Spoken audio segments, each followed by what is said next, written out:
This morning, for the time that is ours to share, I want to talk from the subject, the burning bush effect. The burning bush effect.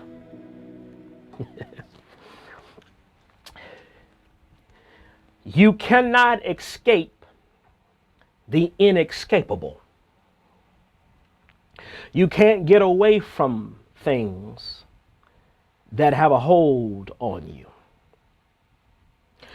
There is the impossibility of you running away from that which God is trying to present to you. There are times in life where we just simply want to not see, not know, and not acknowledge that which is happening around us. Unfortunately for us in the modern 21st century, we have technology that brings us closer than ever before. You can order an item from China and it can be on your doorstep within a matter of a day. News can happen thousands of miles away and it still can be in your eyes, in your mind, on your television screen at a moment's notice. There's no way to get away from the problems and the pandemic and the issues that are going on around the globe. We see it in front of us. Some of us have relegated where we just don't watch the news anymore. Some of us have just stopped receiving the newspaper. Some of us just don't even worry about what's going on because every time we turn on the telly, we turn on the news, we turn on our phones, our tablets, our devices, our computers, all we see is stuff we don't want to see. And my brothers and sisters, I believe that God is showing us the world like never before. I believe that in this season and in this day and time, today, right now, we're seeing God in a whole new way. We're seeing the world in a whole new way. We're seeing that which we are living in, this communities, our short distance and long distance community. We're seeing a lot of stuff going on. You can't get away from it. You can't run. You can't hide. It's what I called the burning bush effect. It's this moment just like when Moses was in the wilderness minding his own business, that he got the news of something going on hundreds of miles away. Listen, Moses just simply was doing what he was just minding his own business. He was tending to his father-in-law's flock. He was trying to be a good husband. He was trying to be a good father. He was just trying to be a good man in his community. But all of a sudden, the burning bush effect happened. It is when God himself comes and shows you something that's beyond where you are. The burning bush effect is that effect where God will come into our space and come into our lives and get us into an understanding of something that is beyond our space and beyond our life. Let me say it this way. It is when God lets you know he has an assignment for you somewhere and you thought that was somebody else's assignment. The burning bush effect. It is the concept that God wants you, hear me, wants you to recognize an issue and number two, rectify the issue. The burning bush effect. Now, I know I'm going to lose some of y'all because some of y'all just want to mind your own business. Some of y'all just want to sit in your house and drink your coffee and eat your eggs and eat chitlins and all kinds of stuff.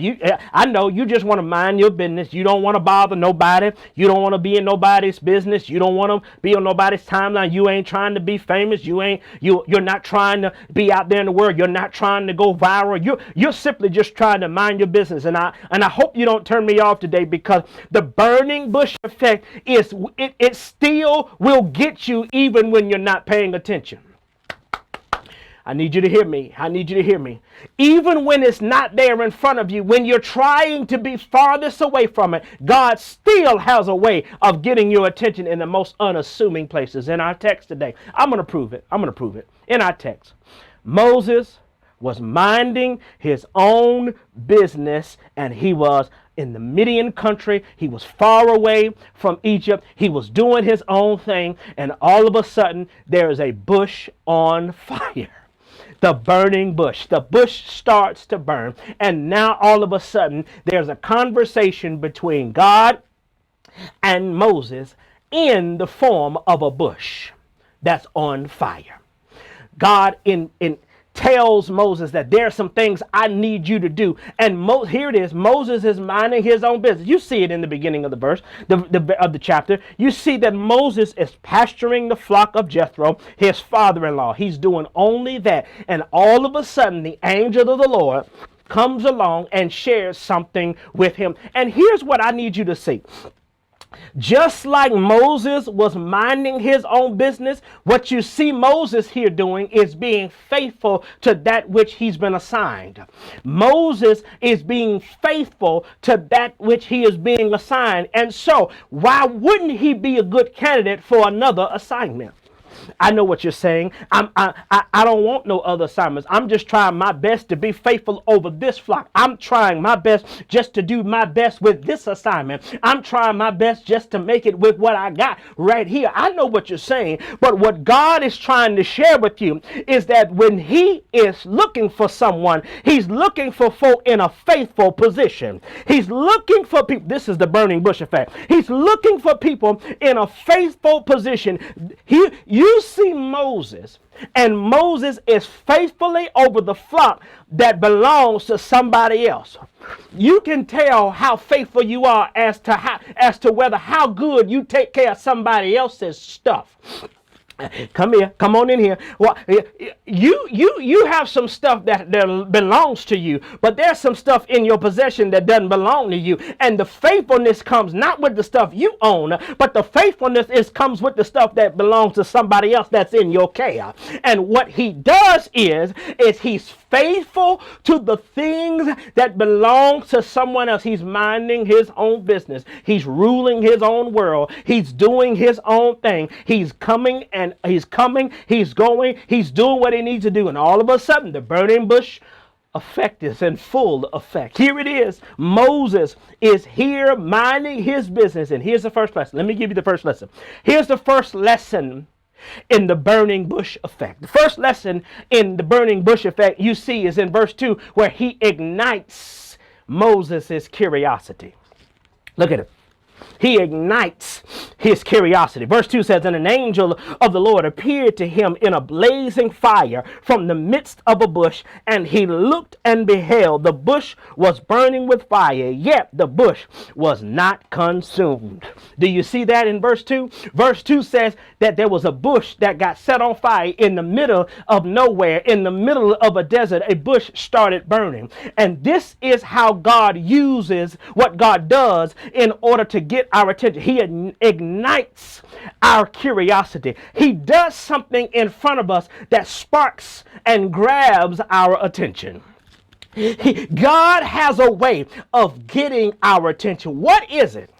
What is it that has your attention? What is it that has gripped you? What is it that has held you? What is it that has your attention? Because it is in that moment that God tries to enact the burning bush effect. It is where he starts this whole process of what has your attention? What has God done that is miraculous and mundane? What has God done that is great and that is minuscule? What has God done around you where you see that it's God but it looks earthly? What have you seen that has captured your attention where you can see that it's a natural situation but you still see God all over it? He ignites his curiosity. He's walking in the wilderness and all of a sudden there's a bush on fire.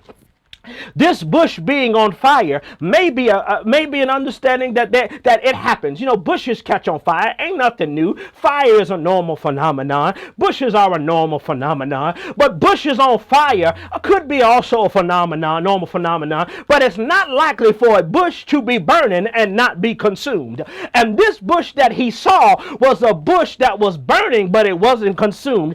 And something is getting your curiosity that keeps getting burned but doesn't get consumed. What is it? What is it in your life that keeps sparking your mind and titillating your senses and invigorating your intellect? What is it that keeps igniting inside of you? What is it that keeps sparking and flaming and jumping? What is it that's percolating in your mind? What is that thing that's inside of you that keeps on moving and it seems normal? He ignites his curiosity. But watch this. You got to catch it. In verse 2, God sets the bush on fire. But he sets the bush on fire in a way that doesn't burn the bush. So is it fire? Is what God used on the bush, was it really fire? And this question is what Moses probably has within himself. And so Moses goes and looks and he wants to investigate this fire because now his curiosity has been ignited. He's trying to figure out, what is this thing? What is this that is going, what is this that makes me love my enemies? What is this that makes me do right when wrong is right? When wrong is right there. What is this? What is this thing that makes me do the right thing when I want to do the wrong thing? What is this that makes me say the right thing when I want to say? What is this? And Moses is trying to figure out what is this thing that seems to ignite his curiosity. And watch this. It wasn't God's words that got Moses' attention. It was God's wonders that got Moses' attention. God took a normal thing and made it abnormal. God took an ordinary thing and made it extraordinary. And that's the way he got Moses' attention. I'm trying to talk to y'all straight. What is igniting your curiosity? What is it that is igniting you? And watch this. In verse 2, it says that he lit the bush on fire. And the bush is now consumed. And so fire is there consuming the bush, not consuming the bush, but fire is still burning. And all of a sudden, Moses decides, let me go and see what's going on. This is what he says in verse 3. He says, Moses said, I must turn aside now and see this marvelous sight while the bush is not burned up. Do you see that in verse 3? What Moses now is doing is turning his attention away from his assignment towards his amazement.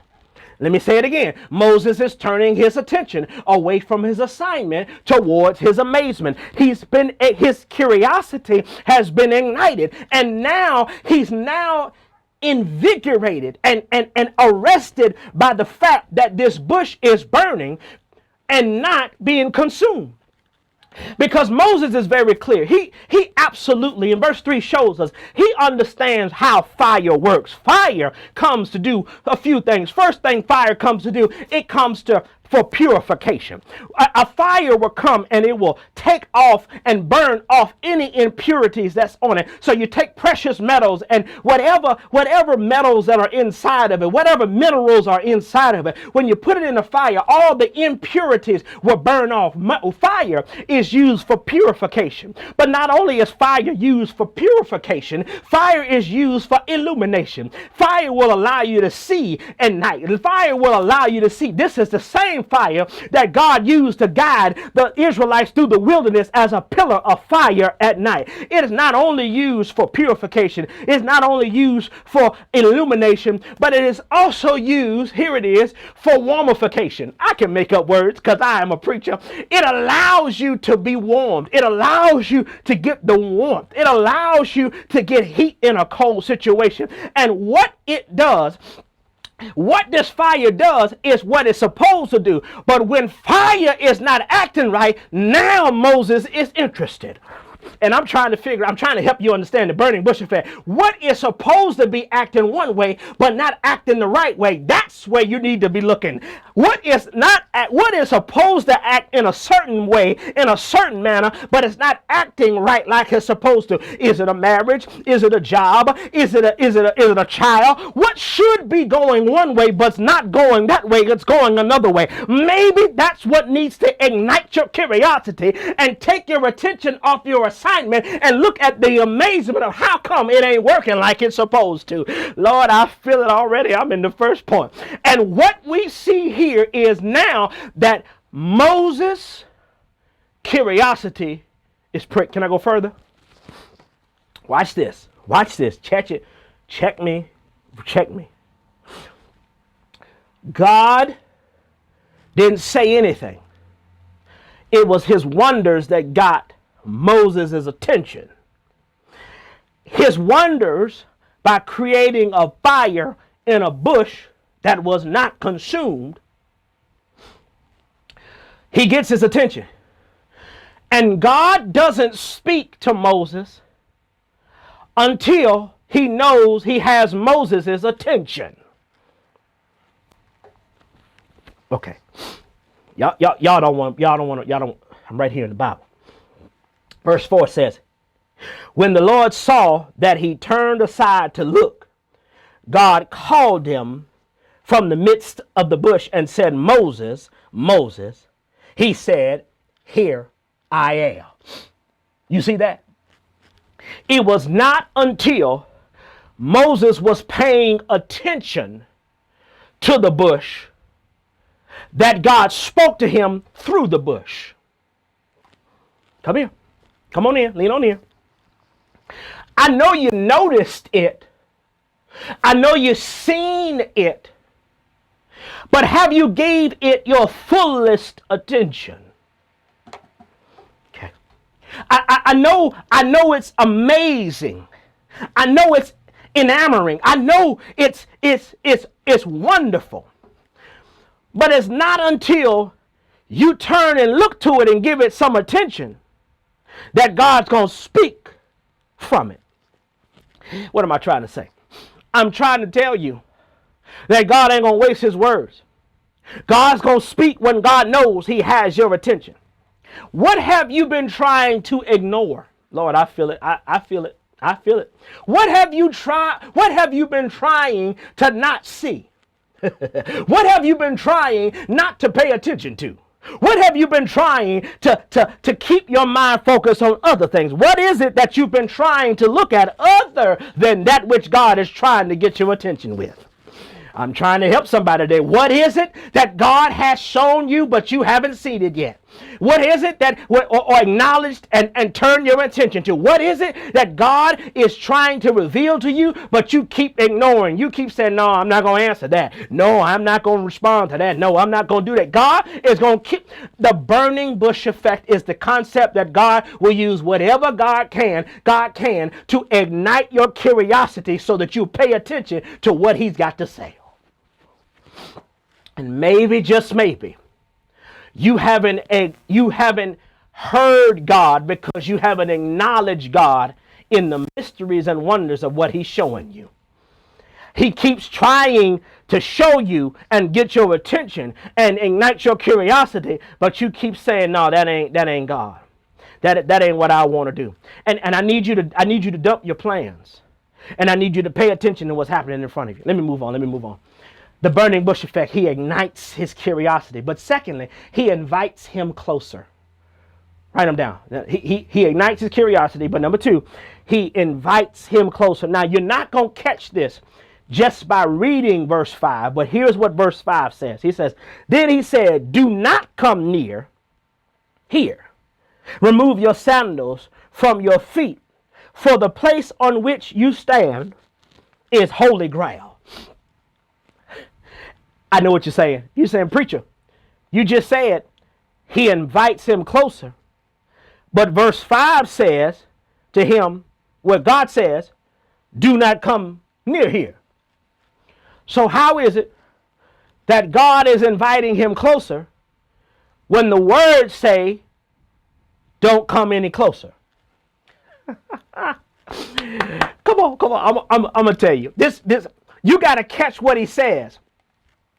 He says, Moses, now that I have your attention and you see what I have done and you recognize that the bush is burning and not being consumed and you've come close enough, here's what I need you to do. Don't come closer. Take off your shoes. For the ground that you're standing on is holy. Okay. Yeah. Are you okay? You don't get it. You don't get it.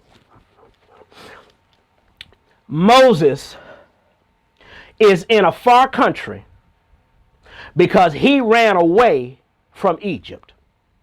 If you read chapter 1, chapter 2, you'll catch up on Moses. But let me give you the Cliff Notes version of what happened. Moses was born in a time where Pharaoh was going to kill the firstborn. And the firstborn, he was of male sons. He was going to kill male sons because he was scared that the Messiah was coming through.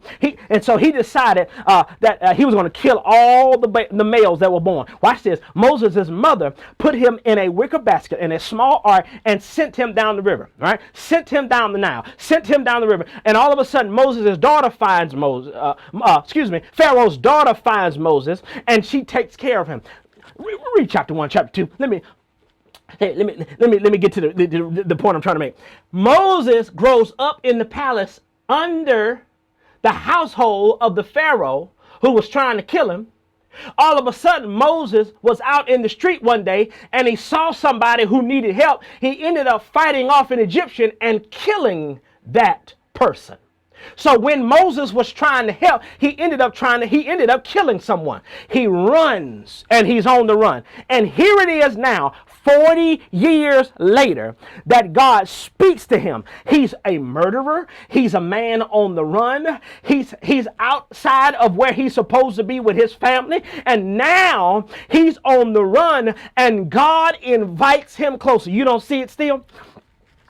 When God says to him, don't come any closer, but take your shoes off because where you are standing is holy ground. Here's what God was saying. He's saying, despite your past being a murderer, despite your past of being whatever you are, despite whatever you went through, despite whatever you've gone through, despite any of that, you're still able, here it is, to stand on holy ground. God, I feel it.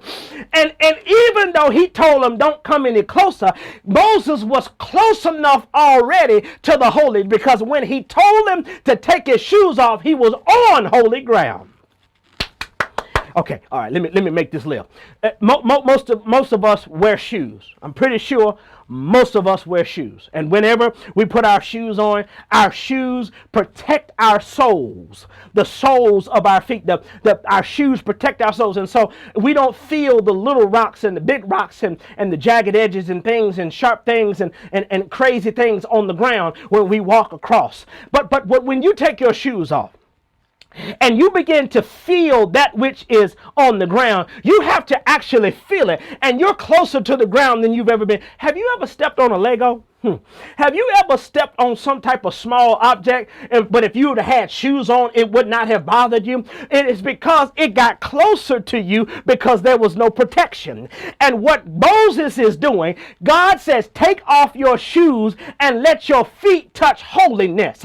And I want you to be closer to me than you've ever been before. I want you to be closer to me than you've ever felt felt before. He invites him closer, not spatially, but spiritually. He's saying, Moses, despite your past, I still can use you. I'm talking about the burning bush effect. Despite what you've been through, I still can use you. Despite how you used to roll, I still can roll with you. Despite how you used to act, I still can act through you. Despite how you used to talk, I still can talk through you. He invites him closer to himself. He's saying, take off your shoes and stand where it is holy. And I need somebody to hear me today. You've got a past. You've got problems. You've got issues. You've got all kinds of addictions. You've got all kinds of trouble. You got all kinds of worries. You got all kinds of baggage. But let me tell you something. God invites us to come closer to us spiritually. He wants us to stand with no shoes on holy ground, which means we're in contact with that is holy. Yes, you are invited to come closer to God. This is the burning bush effect. It is this idea that something miraculous can happen with the mundane, with the simple. And God says even your life is worthy to be on holy ground. I need somebody to worship right now and say, thank you, God, I am worthy to be in holy places. Thank you, God, I'm worthy to be used by you who are holy. God says, I invite you to come closer. And just to be clear, God made it very clear, Moses, I need you to understand what kind of holy ground this is. In verse 6, he identifies himself. He says, I'm the God of your father. I'm the God of Abraham. I'm the God of Isaac. And I'm the God of Jacob. I'm all of your ancestors' gods. And I don't need you to be afraid. I don't need you to be worried. You're standing on real holy ground. I'm inviting you to come close to that which has been far away. And when I tell you that God wants to invite you to come closer, I'm saying that with all of your stuff, with all of your baggage, with all of your past, with all of your history. Take off what you need to remove in order to be holy with God. Oh, God Almighty. I feel it right in here. God says, what is it that's blocking you from feeling my holiness? What is it that's keeping you from being able to feel my presence in your life? What is it that's keeping you from able to feel that I'm all over you? What is it? Who is it? Where is it? Why is it? What is the things that are keeping you from being close to me? I need you to take off those shoes. I need you to take those things off that are blocking you from the holy. I need you to remove those people that are blocking you from the holy. I need you to get rid of that stuff that's keeping you from being in the holy. Catch it. Don't miss it. God created a sanctuary in a wilderness. God created a holy space in a wilderness. And if God can put a sanctuary in a wilderness, he can put a sanctuary right where you're sitting, right where you're standing, right where you're listening. Wherever you are right now, God's going to turn it into a sanctuary. Take off those things that are blocking you. The burning bush effects. I got to quit. I've been going too long. The burning bush effect is when God ignites our curiosity, creates some type of moment that is beyond our ability to not pay attention. We've got to see it. He invites us closer. He identifies himself and lets us know that he is the God whom which we are near. The Bible says that Moses understood who he was talking to, because here's what he did. He hid his face. That's verse 6. Moses understood that the God he was talking to was the real God. He had real power. He was able to do exceedingly, abundantly, above all you could think, dream, or imagine. I got to quit. The burning bush effect ignites our curiosity. The burning bush effect invites us closer. But here it is, thirdly, the burning bush effect invades our conscience. I'm in verse 7 and 8. You see that he invades Moses' conscience. We got to read verse 7. The Lord said, I have surely seen the affliction of my people who are in Egypt, and I have given heed to their cry because of their taskmaster. Here it is. For I am aware of their suffering. Verse 8. So I have come down to deliver them from the power of the Egyptians and to bring them up from the land to the good and spacious land, to a land flowing with milk and honey, to the place of the Canaanites and the Hittites and the Amorites and the Perizzites and the Hivites and the Jebusites. Here's what he said. He says, I have surely seen the affliction. Now, here's what you got to catch. Moses hasn't been to Egypt in 40 years. So Moses hasn't seen on Facebook what's going on in Egypt. Moses doesn't know by Twitter what's happening in Egypt. Moses has no clue as to what's going on in Egypt. Hear me?